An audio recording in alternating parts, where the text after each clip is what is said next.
Do you remember the moment you realized that the world had changed?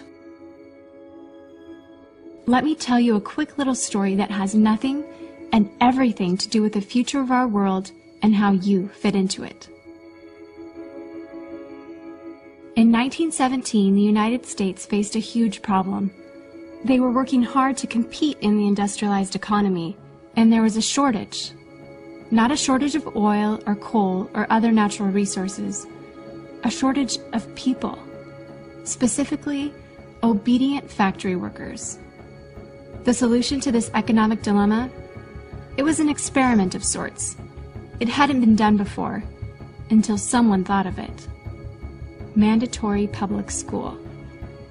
Unfortunately, the initial purpose of the United States public school system was not to inspire children or generate scholars. And it wasn't created for dreamers, people who color outside the lines, break the rules, and challenge the status quo. The public school system of the early 1900s was invented to create a nation full of adults who would obediently do their jobs in the factory assembly lines. Teaching kids to sit in straight rows and scheduling the entire day with the ringing of bells wasn't by chance. Punishing those who didn't conform was purposeful. These were the skills they would need to join the labor force. Intentional or not, this early method of turning dreamers into workers was an investment in the nation's economic future. And it worked. This then led to several generations of productive, fully employed workers. But it isn't working anymore. Why? Our economy has changed. We don't live in an industrialized economy anymore. We live in a connected economy. Right now, there are more users on Facebook than there were people on the planet 200 years ago. Technology has made it possible for us to connect with people, ideas, and information from anywhere in the world instantaneously. And as a result, our economies have expanded from localized towns and communities to the entire world.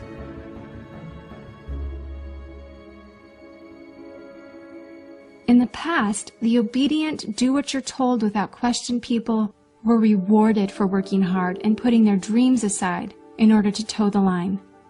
They were given well-paying jobs that led to long-term careers.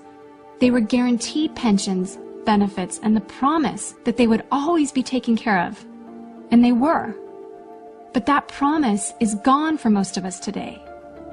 Even if you have a white-collar job, the majority of white-collar workers are still working in a factory. Instead of operating a sewing machine or welding a widget, they now push pencils, type on keyboards, or process paperwork. It's still factory work because the entire focus of the day is spent on increasing productivity, which leaves little room for creativity, spontaneity, or individuality. The educated, hard-working masses are still doing what they're told, but they're no longer getting what they deserve.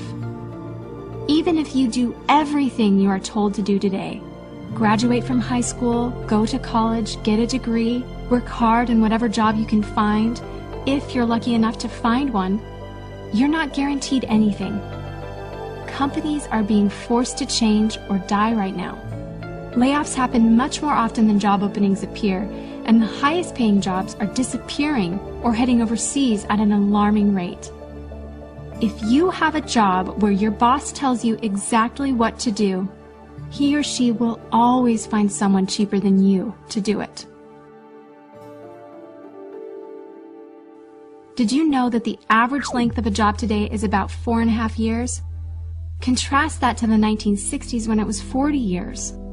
The connected economy rewards a different group of people. It rewards the people who see things differently, who don't conform, people who have ideas that no one else has, people who are willing to work hard but know that the old way of doing things is broken. The connected economy rewards you not for being a cog in the wheel of life, but for standing up and reaching out. The connected economy rewards the connectors.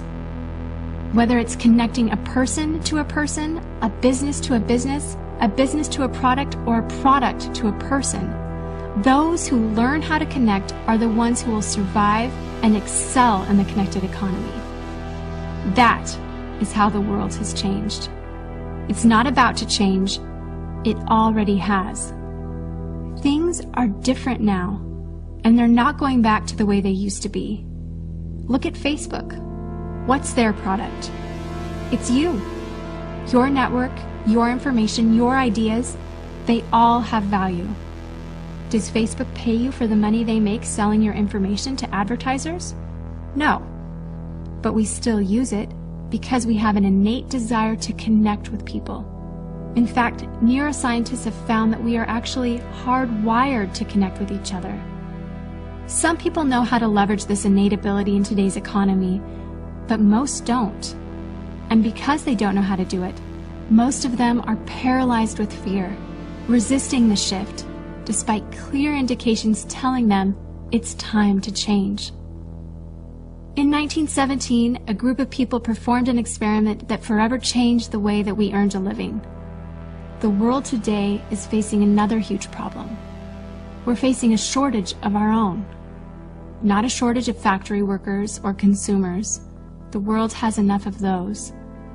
We have a shortage today of dreamers and connectors. Those who recognize that we are on the brink of the next economic revolution, who are ready to thrive in the connected economy, and who are searching for the best way to do it. It's not too late to embrace the change and find a way to make yourself relevant and profitable in our brave new world. Let's start now.